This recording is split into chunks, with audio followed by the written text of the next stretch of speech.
और हमारे देश के प्रधानमंत्री जी ये कहते हैं कि कोई हमारे यहाँ आया नहीं और कोई गया नहीं। तो भाई मेरे घर में आके मारा या मैं उसके घर में गया था तो उसने मारा, मेरे 10 फौजी को उसने छोड़ा, क्यों छोड़ा और क्यों उसने गिरफ्तार किया? तो देश के प्रधानमंत्री झूठ बोल रहे हैं या फिर रक्षा मंत्री झूठ बोल रहे हैं या फिर विदेश मंत्रालय झूठ बोल रहा है? कौन झूठ बोल रहा है? किसकी बातों पे यकीन की जाए? और आज देवेंद्र सिंह जी को जमानत मिल जाता है और एक आजम खान जो हिंदुस्तान में शिक्षा का मंदिर बनाने का काम करते हैं, उनको जमानत देने में इनको जोर पड़ रहा है। आप सोच सकते हैं कि किस तरह की रणनीति और राजनीति। हमारे प्रधानमंत्री किसी एक पार्टी के नहीं है, सिर्फ अंधभक्तों के नहीं है, वो प्रधानमंत्री हिंदुस्तान के जर्रे जर्रे के हैं। हिंदुस्तान का हर एक कोना प्रधानमंत्री को प्रधानमंत्री मानता है और उनकी जिम्मेदारी बनती है कि हमारे सरहद के ऊपर कोई आंख न उठा सके। शहीदों की चिताओं पर लगेंगे हर बरस मेले, शहीदों की चिताओं पर लगेंगे हर बरस मेले, वतन पे मरने वालों का यही बाकी निशा होगा, यही बाकी निशा होगा। लेकिन अफसोस, लोकतंत्र का चौथा स्तंभ जो आज गोदी मीडिया के नाम से मशहूर है, वो कुछ और कहता है। हमारे देश का रक्षा मंत्री आदरणीय राजनाथ सिंह का बयान कुछ और आता है, विदेश मंत्रालय का बयान ही कुछ अलग होता है। फिर हमारे देश के प्रधानमंत्री जी आकर ये कहते हैं कि न हम किसी की सीमा में गए, न कोई हमारी सीमा में आया। तो क्या मैं पूछना चाहता हूं अपने देश के प्रधानमंत्री से, मैं पूछना चाहता हूं उस गोदी मीडिया से, हमारा ये जांबाज फौजी क्या चाइना की सरजमी पे टहलने गए थे? क्या वो चाइना की सरजमी पे पैदल बगैर हथियार के गए थे, या फिर वो अपने ही सरजमी पे चाइना के फौजियों के शिकार हुए हैं? एक तरफ माननीय रक्षा मंत्री जी कहते हैं कि चाइना की फौज हमारे इंडिया की सरहद में घुस चुका है, और दूसरी तरफ विदेश मंत्रालय चाइना के विदेश मंत्री से बात करता है। संयुक्त प्रेस वार्ता होती है जिसमें यह कहा जाता है कि मैं अपने फौजियों को लेकर वापस चला जाऊंगा, शांति व्यवस्था बनी रहे। और दूसरी तरफ अचानक हमारा फौजी, भारत मां का लाल, भारत मां का सच्चा सपूत, अगर उसे पता होता कि सामने दुश्मन है, कसम भारत मां की, इस हिंदुस्तान के फौजियों में इतना दम है, एक फौजी 100 को मारने के बाद भी नहीं मरता, लेकिन धोखे का शिकार हुआ। उन्हें यह पता था कि चाइना वाले हमारे सरजमी को छोड़ के चले गए, जाकर मैं देख तो लूं गए या नहीं गए। अगर उनके मन में तनिक भी संशय होता तो एसएलआर और तोपा और मोटरार के गोले गरज रहे होते और चाइना जो है मकई के लावा की तरफ पड़पड़ा रहा होता। लेकिन धोखे के शिकार हुए, ये सच स्वीकार करना होगा। हिंदुस्तान की जनता अपने देश के प्रधानमंत्री पे विश्वास करता है। हमारे प्रधानमंत्री किसी एक पार्टी के नहीं है, सिर्फ अंधभक्तों के नहीं है, वो प्रधानमंत्री हिंदुस्तान के जर्रे जर्रे के हैं। हिंदुस्तान का हर एक कोना प्रधानमंत्री को प्रधानमंत्री मानता है और उनकी जिम्मेदारी बनती है कि हमारे सरहद के ऊपर कोई आंख न उठा सके। उस मुल्क की सरहद को कोई छू नहीं सकता जिस मुल्क का निगहबान है आंखें। कभी सोला, कभी शबनम, कभी तूफान है आंखें। तो मेरे देश का फौजी जो है, हर मौसम में, हर हालात में, आप देखो कि एक तरफ हजारों फौज हथियार और डंडों के साथ और एक तरफ हमारा निहत्था भारतीय फौजी, उसके बावजूद मजबूती के साथ उससे मुकाबला करने का काम किया और कहीं ना कहीं उसको भी बहुत बड़ा नुकसान पहुंचाया हमारे फौजियों ने, जिसका हमें गर्व है। हमें गर्व है कि मैं उस भारत माँ का लाल हूँ और उस भारत माँ के सच्चे सपूत ने उससे संघर्ष करते हुए अपने प्राणों की आहुति दी है। लेकिन अफसोस कि हमारे देश के प्रधानमंत्री जी हमें बरगलाने का काम कर रहे हैं। या तो देश के प्रधानमंत्री झूठ बोल रहे हैं, या फिर रक्षा मंत्री झूठ बोल रहे हैं, या फिर विदेश मंत्रालय झूठ बोल रहा है। कौन झूठ बोल रहा है? किसकी बातों पे यकीन की जाए? आखिर हम जाए तो जाए कहां? हमारी गलती क्या है, हमारे फौजी भाइयों की गलती क्या है। हिंदुस्तान की आवाम, हिंदुस्तान की हर माँ, आप सोचो कितनी धन्य है, कितनी साहस सहन शक्ति वाली वो माँ है जो अपने बेटे को खुद कंधा देने का काम कर रही है। और उस माँ के लाल चला जाता है और हम ये कह करके इतिश्री करें कि हमारे सरहदों में कोई नहीं और किसी के सरहद में हम नहीं चलेगा। आपने कहा था माननीय जी, एक सर के बदले 10 सर लाऊंगा।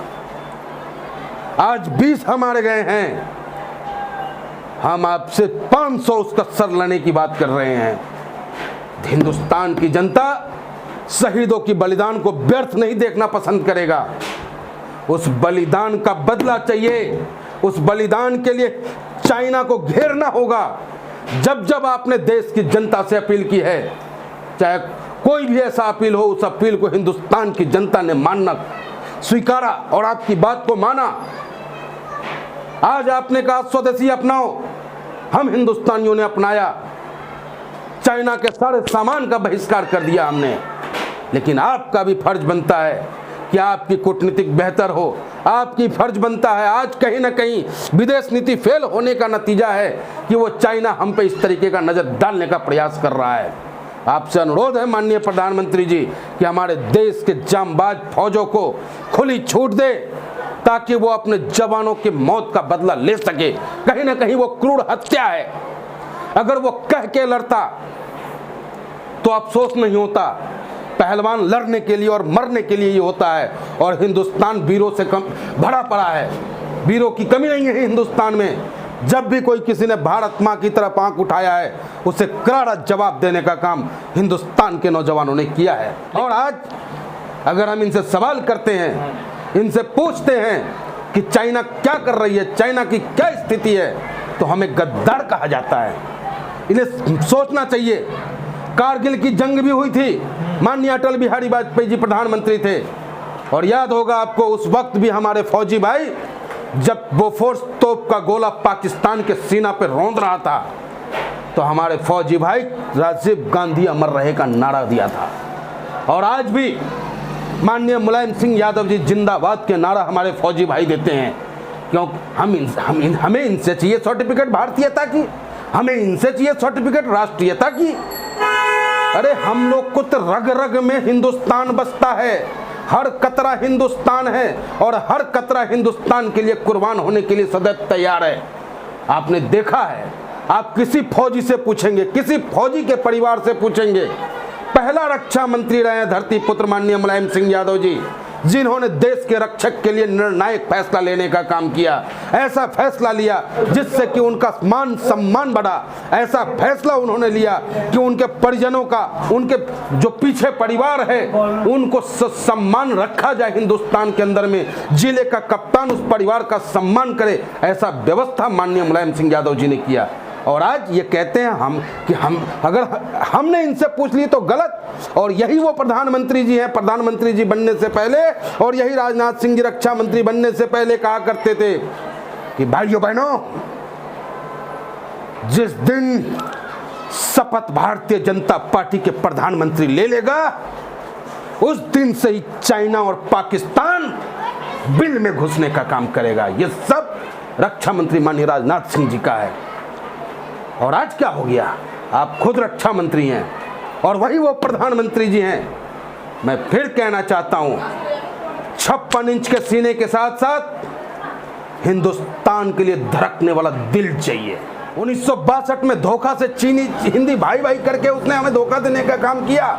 लेकिन 1967 में वही अहिर रेजिमेंट जिसे कहते हैं आप, अभी बना नहीं, लेकिन उन्होंने करारा जवाब देने का काम किया था। बेशक हमारा 117 फौजी शहीद हुआ, लेकिन उनके 500 को शहीद करने का काम 1967 में भी हमने किया था। और ये तो 2020 है महोदय। ठीक है कि अंधभक्त कहते हैं कि अरे 2020 में तुमने किया क्या? कौन सा बहुत बढ़िया हथियार ला करके हमारे फौजी भाइयों के हाथ में दे दिया? आज जो कुछ भी हमारे पास है 1962 1967 की रणनीति के तहत बनाया गया हथियार है। जो हथियार आज हमारे पास है, उस हथियार के दम पर हमारा फौजी आज मजबूत है। और आज 13 लाख जो हमारे फौजी भाई हैं, जो हमारे देश के सच्चे सपूत हैं, वो पूरी दुनिया पे भारी हैं। चाइना की तो औकात ही क्या है। इन गोदी मीडियाओं पे FIR होनी चाहिए। मैं देश के प्रधानमंत्री जी से मांग करता हूँ, देश के रक्षा मंत्री जी से मांग करता हूँ कि हमारे सेनाओं के ऊपर उंगली उठाने की ताकत किसी को नहीं है। किसी को ये इजाज़त नहीं है कि हमारे फौजियों के ऊपर कोई उंगली उठा दे। हमारे हिंदुस्तान में एक वही एक संस्था है, वही एक रक्षक है हमारा, जिसकी वजह से हम खुली हवाओं में सांस लेते हैं। हम ही नहीं, पूरे हिंदुस्तान का जर्रा जर्रा सांस लेता है। और वो निस्वार्थ रूप से अपनी भारत माँ की रक्षा के लिए हंसते हंसते अपने प्राणों की आहुति दे देते हैं। कहीं ना कहीं डिप्लोमेसी की कमी रही है। ये डिप्लोमेसी की कमी है। गोदी मीडिया सरकार को बचाने के लिए, सरकार की TRP को बचाने के लिए कहते हैं ना कि पता करो सरहदों पे तनाव है। इन गोदी मीडियाओं का हिस्ट्री है ये। पता करो सरहदों पे कहीं तनाव है, कहीं क्षेत्र में किसी राज्य में कोई चुनाव तो नहीं है। तो ये पॉलिसी इन गोदी मीडियाओं का है। ये गोदी मीडिया जो है सिर्फ मोदी जी को प्रोजेक्ट करना चाहते हैं। मोदी जी की गलती को अगर हमने बोल दिया, हमने पूछ लिया, तो हमें देशद्रोही कहा जाएगा और वो हमारे देश के सेना के ऊपर उंगली उठा दे, उसके बावजूद वो सुरक्षित है। और आज देवेंद्र सिंह जी को जमानत मिल जाता है और एक आजम खान जो हिंदुस्तान में शिक्षा का मंदिर बनाने का काम करते हैं, उनको जमानत देने में इनको जोर पड़ रहा है। आप सोच सकते हैं कि किस तरह की रणनीति और राजनीति इनकी चल रही है। इनका सिर्फ एक ही सोच है कि इनके लोग सुरक्षित हो, बाकी भाड़ में चला जाए। जो सरकार के खिलाफ बोलेगा उसके खिलाफ पुलिस काम करेगी, जो सरकार को आईना दिखाने का काम करेगा उसके खिलाफ सरकार की पुलिस काम करेगी, रॉ काम करेगी, CBI काम करेगी। क्योंकि धत्ता तो इन्होंने बता दिया।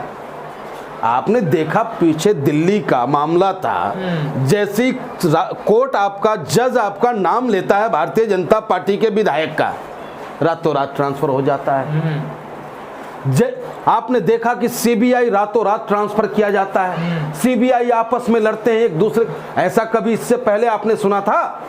तो ये हमारा और यही हिंदुस्तान है जिसमें जज भी कहता है कि भाई लोकतंत्र खतरे में है। अब क्योंकि देवेंद्र सिंह जी, आपको पता होगा कि रिकॉर्डिंग चला था, वो कह रहा है कि सर आप इसको रहने दीजिए, इस मैटर में हाथ मत डालिए, बहुत बड़ा गेम है। तो ये बहुत बड़ा गेम क्या है भाई, हिंदुस्तान की जनता जानना चाहता है। इतना बड़ा गेम हो गया, अब पुलवामा जैसा कांड हो गया, उसका तो आज तक आप एक सुराग नहीं लगा पा करके दे रहे हैं जनता को। हिंदुस्तान की जनता और हिंदुस्तान की भारत की माँ, वो बहनें, वो बेटियां आज भी अपने पति के शहीद होने का कारण पूछ रही है कि वो कौन थे, वो लोग कहाँ है वो सबूत। और आज देवेंद्र सिंह जैसे लोगों को आप रिहा करने का और जमानत देने का काम कर रहे हैं। और आजम खां जैसे, कन्हैया कुमार जैसे जो भी शिक्षित वर्ग सरकार के खिलाफ उंगली उठाता है, उसके खिलाफ आप मुकदमा करने का काम करते हैं। इसी उत्तर प्रदेश, पश्चिम उत्तर प्रदेश में आप देख लें, अतुल प्रधान अपने आप में एक क्रांतिकारी युवा नेता है। अतुल प्रधान इस कोरोना जैसे महामारी में लोगों की मदद करने का काम किया, वो भूखों को घर तक रोटी पहुंचाने का काम किया, और उसके बदले में इस सरकार ने क्या दिया, मुकदमा।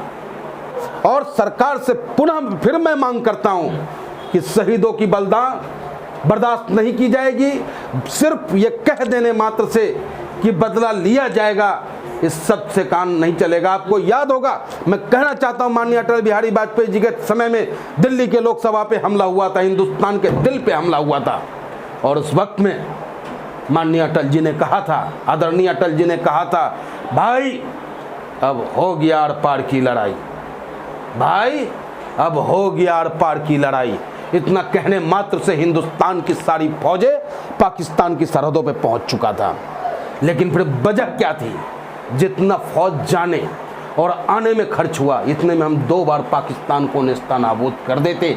इतना बड़ा हमला होने के बावजूद भी उस दिन हम चुप कैसे रह गए, और आज फिर इतना बड़ा घटना हो जाता है और हमारे देश के प्रधानमंत्री जी ये कहते हैं कि कोई हमारे यहाँ आया नहीं और कोई गया नहीं।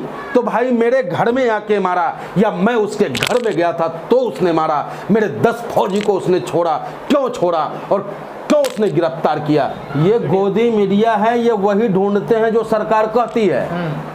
सरकार अगर कह दिया कि बैठो तब बैठेगा। सरकार कह देगा कि अरे सुनो कल सूर्य ग्रहण नहीं है, कल चंद्र ग्रहण है, तो टीवी वाला ही कहेगा, सब गोदी मीडिया जो है, भाइयों आपको हम बता देते हैं कि पंडित जी गड़बड़ है, वो जो सूर्य ग्रहण का मामला दिया है। तो ये हालात है। मीडिया जो समाज का आईना होता है, लोकतंत्र में चौथा स्तंभ है मीडिया, जिनके ऊपर हिंदुस्तान के आवाम की आबो हवा, उनके रख रखाव, मौलिक अधिकार की बात को उठाने का हक है उनके हाथों में।